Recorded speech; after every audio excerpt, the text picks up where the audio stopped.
Hello and अस्सलाम वालेकुम everyone, welcome back to another video. Hope you all are doing well.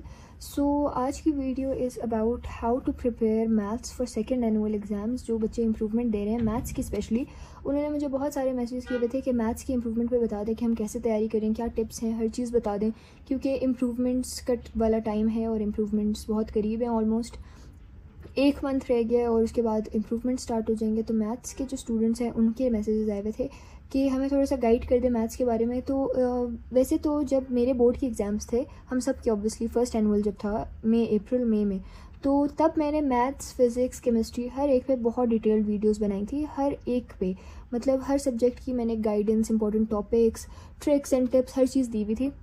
But obviously mostly जो बच्चे हैं जो अभी मुझसे ये वीडियोस मांग रहे हैं उन्होंने वो वाली नहीं देखी हुई. तो मैंने सोचा कि मैं आप लोग के लिए एक प्लेलिस्ट बना के आप लोग को, मतलब जैसे वो वेबसाइट पे आपके अकाउंट पे विजिबल होती है वैसे कर दूं. आई ट्राइड माई बेस्ट कि मैं वो बना लूँ playlist. I don't know why वो प्लेलिस्ट नहीं बनी और वो मतलब मुझे शो हो रही है लेकिन किसी और को शो नहीं हो रही. तो पहले तो मैं आप लोग को मैथ्स की इसी तरह दिखा दूँगी, फिर बाकी जो सब्जेक्ट्स हैं उनके भी साथ साथ बता दूँगी. जो बेसिक सब्जेक्ट्स हैं मैथ्स, फिज़िक्स, केमिस्ट्री और जो साथ साथ इंग्लिश और उर्दू हैं उन पे मैं बना दूँगी वीडियोस. तो सबसे पहले हमारे पास ये मैथ्स की मेरी पूरी प्लेलिस्ट है जो आप लोग को मैं अभी दिखाती हूँ, जिसमें मैंने सारी वीडियोस में सारी डिटेल से बताया हुआ है. अच्छा, अब एक काम मैं ये करूँगी, क्योंकि ये प्लेलिस्ट आप लोग को शो नहीं हो रही तो मैं सोच रही हूँ कि इन सब की जो है ना लिंक्स लेके मैं डिस्क्रिप्शन में ऐड कर दूँ. आप लोगों ने ये हर एक वीडियो ज़रूर देखनी है. इसमें मैंने फॉर्मेटिव समेटिव टॉपिक्स हर चीज़ बताए हुए हैं और 2 वीडियोस इसमें बहुत ज़्यादा इंपॉर्टेंट हैं जो कि मिस नहीं करने, बिल्कुल नहीं करने मिस. वो ये है कि कैलकुलेटेड टिप्स हैं उसमें.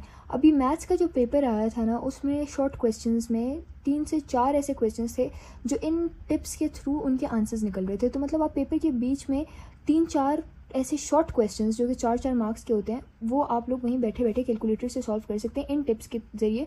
वरना तो बाकी टिप्स आपको 1-2 कहीं ना कहीं से मिल जाती हैं, लेकिन मैंने सारी टिप्स को एक साथ कंबाइन करके 2 वीडियोज़ बनाई थी जो कि बहुत इंपॉर्टेंट थी. एंड आई स्टिल रिमेंबर कि एग्ज़ाम से पहले और इवन एग्ज़ाम्स के बाद मुझे उस पर बहुत ज़्यादा कमेंट्स आ रहे थे और बहुत ज़्यादा थैंक यू मैसेजेस आए थे क्योंकि उन ट्रिक्स ने बहुत सारे बच्चों की हेल्प की थी इन एग्ज़ाम इंक्लूडिंग मी. तो ये सारी वीडियोस मैं आपको दिखाती हूँ. सबसे पहले तो आपके पास ये वाली आ जाती है 6 mind blowing calculated tricks to ace your board exam. ये बहुत इंपॉर्टेंट है, 14 मिनट्स की और इसमें 6 ट्रिक्स हैं. ये बहुत ज़्यादा वर्थ इट हैं, आप देखें इसको. उसके बाद हमारे पास आ जाता है formative summative topics of maths HSSC federal board exams. Again formative और समेटिव टॉपिक्स भी बहुत इंपॉर्टेंट हैं क्योंकि इससे आपका टाइम बच जाएगा. जो फॉर्मेटिव टॉपिक होंगे आप उसको इग्नोर कर सकते हैं, समेटिव टॉपिक को आप और ज़्यादा इंपॉर्टेंस दे सकते हैं, या फिर आप फॉर्मेटिव टॉपिक्स भी कर सकते हैं लेकिन उस इंथ्यूजियाज्म और इंटेंसिटी के साथ उसकी प्रैक्टिस नहीं करने की ज़रूरत होगी जितनी आपको समेटिव की होगी, और ये तभी हो सकता है जब आपको पता हो. उसके बाद यहाँ पे ये वीडियो बहुत ज़्यादा इंपॉर्टेंट है. इसमें मैंने सारे इंपॉर्टेंट चैप्टर्स बताए थे. तो this video is important maths chapter for board exams class 11th. इसमें सारे जो इंपॉर्टेंट टॉपिक्स, इंपॉर्टेंट चैप्टर्स हैं, इंपॉर्टेंट क्वेश्चंस हैं, वो सारे मैंने बताए थे एंड ये आपने ज़रूर देखनी है. ये सारी वीडियोस देखने के लिए आपको 3 घंटे से ज़्यादा नहीं लगेंगे, तो ये बहुत इंपॉर्टेंट है, आप ये देखें. फिर उसके बाद एक और वीडियो मैंने बनाई थी maths board exam preparation and study schedule. इसमें मैंने एग्ज़ाम के स्टडी स्केड्यूल 8 दिनों में, हमारे उस टाइम पे आई गेस 7 डेज़ का गैप आया था. मतलब मैथ्स के पेपर में 7 डेज़ का गैप था और उन 7 डेज़ का मैंने पूरा स्केड्यूल बनाया था कि आप 1 बार या 2 बार रिवीजन कैसे कर सकते हैं. तो ये आप देख सकते हैं कि लास्ट जब बोर्ड से 8 दिन रह जाएंगे बोर्ड में या 7 दिन रह जाएंगे तो फिर आप ये वाला स्टडी स्केड्यूल फॉलो कर सकते हैं. तो ये भी ज़रूर देखिएगा. उसके बाद फिर हमारे पास आ जाता है एक और, वो है maths preparation for board exams part 2 important questions. इसमें मैंने इंपॉर्टेंट क्वेश्चंस बताए थे. ऊपर वाले जो वीडियो थी उसमें मैंने इंपॉर्टेंट चैप्टर्स ऑफ मैथ्स बताए थे. सारे जो इंपॉर्टेंट चैप्टर्स थे वो मैंने बता दिए थे. 9 चैप्टर्स थे टोटल, उसमें से जितने इंपॉर्टेंट थे वो मैंने बता दिए थे. इस वाली वीडियो में मैंने इंपॉर्टेंट क्वेश्चंस बताए. एक्सरसाइज के अंदर भी कुछ क्वेश्चंस ऐसे होते हैं कि जिसको देख के आपको पता चल रहा होता है कि ये लॉन्ग में आने वाला है या ये शॉर्ट में आने वाला है या इसकी क्या इंपॉर्टेंस है, और वो उस तरह से आए भी थे. तो आप ये वीडियो ज़रूर देखिएगा, इसमें भी इंपॉर्टेंट क्वेश्चंस हैं. अच्छा, 2.4 हम सब के लिए एक नाइटमेयर थी. ये वीडियो अगर फर्स्ट ईयर के बच्चे देख रहे हैं और सेकंड ईयर के बच्चे जो इंप्रूवमेंट देना चाह रहे हैं वो देख रहे हैं तो ये दोनों के लिए बहुत इंपॉर्टेंट है. ये सारी प्लेलिस्ट फर्स्ट ईयर वाले जिन्होंने अभी फर्स्ट ईयर में वो भी देखें, और जो अभी इस टाइम पे सेकंड ईयर में और फर्स्ट ईयर की इंप्रूवमेंट देना चाह रहे हैं वो भी ये सारी वीडियोज़ देखें. It's very important. तो ये 2.4 अगर आप लोग को याद हो हमारे लिए एक नाइटमेयर थी क्योंकि सॉल्व करना बहुत मुश्किल था. और 2.4 is very very very important. इसमें हमेशा बोर्ड के एग्ज़ाम में क्वेश्चन आते हैं. इस बार भी जब हमने बोर्ड का पेपर दिया था तो 2.4 से अच्छे खासे क्वेश्चंस आए थे, तो ये आपने स्किप नहीं करनी। अच्छा, इस बार एक चीज़ माइंड में रखें, एक बात मैं दोबारा करना चाहूँगी कि पिछली बार फर्स्ट एनुअल में कुछ बच्चों ने जो एक्सरसाइजेस फॉर एग्जांपल मुश्किल लग रही है ना, जैसे 7.1 मुश्किल लग रही है, 7.3 मुश्किल लग रही है, 2.4 मुश्किल लग रही है, वो स्किप कर देते थे कि बस ये ऑप्शन पे छोड़ दी, बाकी सबकी तैयारी अच्छे से कर ली, ये ऑप्शन पे छोड़ दी। वो जो मुश्किल एक्सरसाइजेज हैं उसके साथ ये भी दिमाग में रखें कि वो जो मुश्किल हैं वो इंपॉर्टेंट भी हैं। आप जो वो उसको स्किप कर रहे हैं, जैसे चैप्टर 2 है फॉर एग्जांपल, और चैप्टर 2 में सबसे मुश्किल फॉर एग्जांपल इस टाइम पे आपको लग रही है 2.4, और आपने पूरा चैप्टर 2 कर लिया, 2.4 स्किप कर दिया, अब 2.4 ही सबसे ज़्यादा इंपॉर्टेंट है, तो ऑब्वियसली क्वेश्चन भी उसमें से ज़्यादा आएंगे। तो कोई एक्सरसाइज इस बार मिस नहीं करनी है, इंप्रूवमेंट में आपने पूरी मेहनत करनी है, एक चीज़ भी स्किप नहीं करनी है, एग्जाम्पल्स भी करनी है। एक दो ऐसे थ्योरम्स हैं जो पिछले साल हमारी बुक में थे और उसको बच्चे इग्नोर करते थे, लेकिन वो बहुत इंपॉर्टेंट है, वो भी करने। थ्योरम्स लॉन्ग में आए हुए थे, जबकि हमें यही पता था ऑब्वियसली कि थ्योरम्स इस बार नहीं है, लेकिन एग्जाम्पल्स के थ्योरम्स एग्जैक्ट आए हुए थे। बोर्ड का जो पेपर है ना वो ज़रूर लिखिएगा, उसकी प्रैक्टिस ज़रूर करनी है, मॉडल पेपर की प्रैक्टिस ज़रूर करनी है, ये सारी चीज़ें बहुत इंपॉर्टेंट है। तो 2.4 बहुत मसला क्रिएट करी थी सब बच्चों के लिए, तो उसका ईजी तरीका जो था ना सॉल्व करने का, मतलब ईजी तरीका सॉल्व करने का मैंने आपको बताया है। इसमें लिटरली मैंने पढ़ाने वाले स्टाइल में बताया है कि हाउ टू सॉल्व 2.4 और उसकी टिप्स एंड ट्रिक्स वगैरह बताएंगे। ये 20 मिनट्स की एक वीडियो है, ये भी आपने ज़रूर देखनी है ताकि आपकी 2.4 क्लियर हो जाए। उसके बाद फिर इसमें है preparing for my maths exam, important topics of maths and study tips. Again इसमें भी इंपॉर्टेंट टॉपिक्स हैं।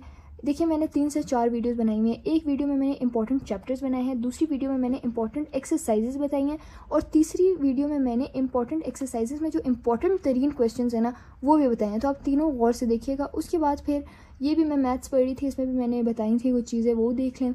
उसके बाद स्टडी विद मी मैथ्स में पढ़ रही थी और साथ साथ मैं चीज़ें भी बताती जा रही थी, तो ये आप कर सकते हैं। एक ये वीडियो एक और है, how to study maths of HSSC 1, ये फर्स्ट ईयर के बच्चों के लिए भी है अगेन, और इम्प्रूवमेंट वाले बच्चों के लिए भी है। तो ये सारी वीडियो 10 वीडियोज़ हैं, इतना टाइम नहीं लगेगा आपको देखने में, तो ये बहुत ज़रूरी हैं, आप लोग ये देखें। और अगेन इसमें मैंने जो मैं की बुक यूज़ करती थी, जो जितनी रिसोर्सेज मैं यूज़ करती थी वो सब मैंने इसमें बताई हुई हैं। कैलकुलेटर टिप्स वाली 2 वीडियोज़ हैं, अगर मैंने इसमें नहीं भी डाली हुई तो मैं जो है ना अपने जो डिस्क्रिप्शन में लिंक्स ऐड करूँगी तो उसमें मैं ऐड कर दूँगी। मुझे लगता है इसमें मैंने सिर्फ इस प्लेलिस्ट में सिर्फ एक वीडियो डाली हुई है, दूसरी नहीं है, लेकिन मैं वो ऐड कर दूँगी उसमें, आप लोग को टेंशन लेने की ज़रूरत नहीं है, वो एक साथ मैं सारे ऐड कर दूँगी। बाकी जो है ना आप लोगों ने ये सारी वीडियोज़ देखनी है, आप लोग को ये पता चल जाएगा। अच्छा, पढ़ा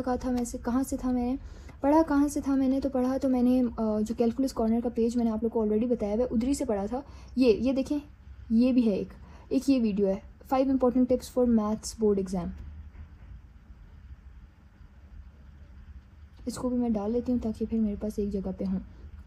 ये हो गया, और इसके बाद ये वाली डाली थी मैंने, ये जो टिप्स 5 इंपॉर्टेंट टिप्स है ना, इसमें भी मैंने कैलकुलेटर टिप्स बताई हुई थी, तो ये सारी आपने ज़रूर देखनी है, देयर मस्ट वॉच। ये इस टाइम फ्रेम में जितनी मैंने वीडियोस अपलोड की हैं उसमें सारे सब्जेक्ट की गाइडेंस है।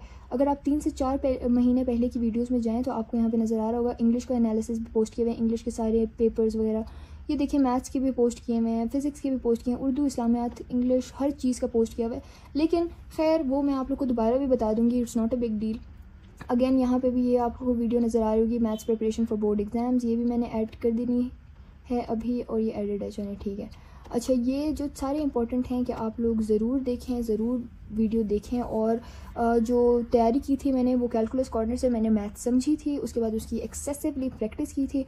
MCQs पे आ जाते हैं, कुछ बच्चों की MCQs से रिलेटेड बहुत ज़्यादा क्यूरीज थी, तो MCQs का ईजी तरीका ये, एक तो टाइम का थोड़ी सी आप लोग को कन्फ्यूजन थी, 20 MCQs होते हैं और आई गेस 25 मिनट्स होते हैं। ये नहीं होता कि MCQs ज़्यादा हों और मिनट्स कम हों, MCQs जितने होंगे उससे 5 मिनट ऊपर ही टाइम मिलता है। ऐसा नहीं होता कि आपके पास MCQs 20 हों और 15 मिनट्स का टाइम हो। तो खैर आपको टाइम मिल जाएगा, और बाकी आपने अपनी स्पीड ऑब्वियसली ज़्यादा तेज़ रखनी है। अगर आप ये कैलकुलेटर टिप्स एंड ट्रिक्स देख लेंगे तो जो सॉल्व करने वाले MCQs होते हैं ना, जिसमें आपको टाइम लगता है सॉल्व करने में, फॉर एग्जांपल आपको मिड टर्म ब्रेक से कुछ सॉल्व करना है और उसकी वैल्यूज़ निकालनी है, तो आप जब तक मिड टर्म ब्रेक से सॉल्व करके दोनों फैक्टर्स निकालेंगे तो इससे बेहतर है आप ये वीडियो देख लें। उसमें मैंने आपको बताया कि आपने वैल्यू सिर्फ कैलकुलेटर में पुट करनी है और वो आपको दोनों फैक्टर्स बता देगा। इसी तरह बहुत सारी चीज़ें इसमें मैंने बताई हैं, और अगर आप ये ट्रिक्स फॉलो करेंगे तो जो MCQ सॉल्व करके 1 से 1.5 मिनट में हो रहे थे वो आपको कैलकुलेटर से विदिन 10 सेकेंड्स आंसर मिल जाएगा, इस तरह ईजी हो जाएगा। दूसरा, मैथ्स की बुक की रीडिंग नहीं करते बच्चे। यूजुअली सबको होता है प्रैक्टिस कर ली, सारी एक्सरसाइजेस कर ली, सारी एग्जाम्पल्स की भी प्रैक्टिस कर ली, हर चीज़ कर ली, बस रीडिंग तो मैथ्स की होती नहीं है, तो वो तो खैर है। मैथ्स की रीडिंग इंपॉर्टेंट है। आपने चैप्टर में मैथ्स में रीडिंग करनी है, डेफिनेशंस होती हैं, कोई ऐसी स्टेटमेंट होती है जो कि वो एग्जैक्ट बुक से उठा के दे देते हैं, और वो ये होता है कि फिर आपने मैथ्स की बुक की रीडिंग ही नहीं की हुई होती, तो आप उसमें ना तो सॉल्विंग होती है ना कुछ, वो एग्जैक्ट उन्होंने स्टेटमेंट दी हुई होती है, और वो सबसे आसान एमसीक्यू होता है, लेकिन मोस्टली बच्चे नहीं कर पाते क्योंकि वो मैथ्स की बुक रीड करके नहीं जाते। एक ये बहुत बड़ी गलती है, मैथ्स की बुक रीड करके जाएँ। दूसरी गलती ये है कि रिव्यू एक्सरसाइज जो हर चैप्टर के एंड में दी हुई होती है वो बच्चे वो नहीं करते। हमेशा मैंने देखा है रिव्यू एक्सरसाइज में 1 या 2 ऐसे क्वेश्चंस होते हैं जो पूरे चैप्टर में उस तरह के नहीं होते, मतलब जो मुश्किल क्वेश्चन होते हैं ना वो रिव्यू एक्सरसाइज में होते हैं। तो रिव्यू एक्सरसाइज ज़रूर किया करें। रिव्यू एक्सरसाइज के शॉर्ट्स, लॉन्ग्स, हर तरह के क्वेश्चंस अटैम्प्ट किया करें। एमसीक्यूज़ तो बहुत थॉरली अटैम्प्ट किया करें, क्योंकि एग्जैक्ट रिव्यू एक्सरसाइज वाले क्वेश्चंस एमसीक्यूज़ भी आते हैं end of the chapter exercises में। जो एमसीक्यूज़ गिवन होते हैं वो एग्जैक्ट सेम एमसीक्यूज़ भी बोर्ड के पेपर में आ जाते हैं, तो वो आपने सारे प्रैक्टिस करके जाना है और आपने समझना है। अगर आपको कोई 1-2 एमसीक्यू समझ नहीं आ रहे तो आपने उनको समझना है। ये नहीं कि आप बस कहें कि छोड़ो भाई 9 चैप्टर्स की रिव्यू एक्सरसाइज करनी है तो 2 एमसीक्यूज़ छोड़ देते हैं, खैर है नहीं, आपने बहुत थॉरली प्रिपरेशन करनी है। सारे क्वेश्चंस जो आपने रिव्यू एक्सरसाइजेज में हैं वो करने हैं। और एग्जांपल्स, कुछ एग्जांपल्स ऐसी होती हैं जो वो एक क्वेश्चन होता है वो सिर्फ एग्जांपल में ही होता है, वो किसी एक्सरसाइज में नहीं होता, वो किसी रिव्यू एक्सरसाइज में नहीं होता, वो बस एग्जांपल में होता है, और वो उसी का रेप्लिका क्वेश्चन वैल्यूज चेंज करके एग्जांपल वाला क्वेश्चन पेपर में दे देते हैं, और फिर बच्चे कहते हैं कि this is out of course, और वो आउट ऑफ कोर्स नहीं होता है। तो examples, book reading, review exercises, every exercise, every question आपने अच्छे से अटैम्प्ट करना है, अच्छे से प्रैक्टिस करनी है। और जितनी ज़्यादा आप प्रैक्टिस करेंगे ऑब्वियसली आपकी स्पीड भी उतनी बढ़ेगी, और जितनी आपकी स्पीड बढ़ेगी उतनी ईजिली आप एमसीक्यूज़ जल्द से जल्द सॉल्व कर पाएंगे। पहले तो एमसीक्यूज़ में मैंने आपको ये भी बताया था कि आप पढ़ें आराम से, सुकून से, पहले सारे एमसीक्यूज़ 1 से 2 बार रीड करें। फिर जो आपको लगते हैं, जो आपको एग्जैक्ट 100% आते हैं, पहले वो करें, फिर उनको सॉल्व करके साइड पे कर दें। पहले पेंसिल से करें, पेंसिल से एक हल्का सा डॉट लगा दें, ज़रूरी नहीं आप पेंसिल से बैठ के फिल कर रहे हैं उसमें भी टाइम वेस्ट करें, फिर पेन से फिल करेंगे फिर उसमें भी टाइम वेस्ट करेंगे। पेंसिल से हल्का सा मार्क कर दें कि ये वाला मुझे ठीक लग रहा है। फिर आप जो है ना दूसरे एमसीक्यूज़ करें, पहले सबसे ईजी वाले करें, फिर उसके बाद जो थोड़े से 50-50 वाले हैं वो करें, फिर एंड में आके जो सबसे आपको डिफ़िकल्ट लग रहे हैं वो करें, और उसके बाद फिर आप एक बार उसको रीचेक, जब आप पूरा एक बार कर लें फिर उसको दोबारा रीचेक करें, फिर उसके बाद फाइनली अपने पेन से कीजिएगा। पहली बार में पेन यूज़ मत करें, क्योंकि अगर आपने पेन से एक बार एक एमसीक्यू कर दिया, उसके बाद अगर आपको थोड़ी देर बाद रियलाइज़ हो भी जाए कि ये गलत है और ये वाला सही था, तो आप कुछ भी नहीं कर सकते, क्योंकि आपने पेन से उसको मार्क कर दिया और वो आंसर परमानेंटली वैसा ही जाएगा। तो आप पहले पेंसिल से स्टार्ट लें और फिर ईजी टू डिफ़िकल्ट की लेवल्स पर वो अटेम्प्ट करें क्वेश्चंस। और घड़ी पे अपना ध्यान अच्छे से रखिएगा, क्योंकि कुछ बच्चे बस पेपर में गुम हो जाते हैं, घड़ी की तरफ देखते नहीं हैं, और जब बाद में वो सर उठाते हैं तो उनको पता चलता है कि ओहो 2 मिनट रह गए और मेरे तो 4 सवाल रहते हैं। तो ये चीज़ों का ख्याल रखें, टाइम मैनेजमेंट का ख्याल रखें, मॉडल पेपर्स की प्रैक्टिस करें, पास्ट पेपर्स की प्रैक्टिस करें। कभी कभी एग्जैक्ट क्वेश्चन मॉडल पेपर से आ जाता है, कभी कभी फर्स्ट एनुअल वाला क्वेश्चन रिपीट हो जाता है सेकेंड एनुअल में। तो फर्स्ट एनुअल का पेपर आपने पूरा सोल्यूशन पहले खुद करना है, फिर उसको चेक करना है। ये ना हो कि आप उसको सॉल्व्ड वर्जन देख रहे हो। आप जब पूरी तैयारी कर लें फिर आपने अपने फर्स्ट एनुअल का पेपर और मॉडल पेपर ऐसे अटेम्प्ट करना है जैसे आप पहली बार बोर्ड का पेपर दे रहे हैं वो दें, और उसके बाद आप चेक करें कि आपने क्या क्या गलतियाँ की हैं। अगर आप डायरेक्ट उसका सोल्यूशन देख लेंगे तो आपको पता ही नहीं चलेगा कि आपके वीक पॉइंट्स कौन से हैं और आपने गलती कहाँ की है। अच्छा, जो फर्स्ट एनुअल में पेपर दे चुके हैं तो उनको पता होगा कि उनके वीक पॉइंट्स क्या हैं, कौन सी एक्सरसाइजेस, कौन से क्वेश्चन थे जो उनको मुश्किल लग रहे थे और उनको नहीं पसंद थे और वो स्किप कर रहे थे। तो वो आपने और गौर से करने, अपने वीक पॉइंट्स पे फोकस करें। जो चीज़ आसान है उसको बार बार रिपीट करने से बेहतर है वो बार बार रिपीट करें, जो आपको मुश्किल लगता है उससे भागें नहीं। तो खैर ये प्लेलिस्ट है, मैं इंशाल्लाह सारी डिस्क्रिप्शन में लिंक्स दे दूँगी और आपने वो ज़रूर देखने हैं। And I hope this video helps you. इंशाल्लाह बाकी भी जो आप लोग की क्यूरीज़ हैं मैंने सारी नोट की हुई हैं, प्रॉपर्ली मैंने नोट की हुई हैं, जो मैंने बनानी है अभी वीडियोज़ आप लोग के लिए। तो आप लोग जो कमेंट्स करते हैं, जो डीएम्स करते हैं, जो मैसेजेस मुझे करते हैं कि ये वीडियो बना दें या इस चीज़ में कन्फ्यूजन है, तो believe me I do not ignore you. हो सकता है मैं आपको उसी टाइम रिप्लाई ना करूँ, हो सकता है मैं आपको स्टोरी पर रिप्लाई कर दूँ, लेकिन हो ये भी सकता है ना कि मैं आपको रिप्लाई ना करूँ। इसका ये मतलब नहीं है कि वो मैसेज या वो कमेंट मुझसे स्किप हो गया, मैंने पढ़ लिए, मैं नोट डाउन भी कर रही हूँ साथ साथ, और आहिस्ता आहिस्ता मैं वीडियोज़ अपलोड कर दूँगी उन सब टॉपिक्स पे। अभी आप लोग अपनी तैयारी करें। I wish you all very best of luck and see you all in the next video. Till next time, Allah Hafiz and bye bye.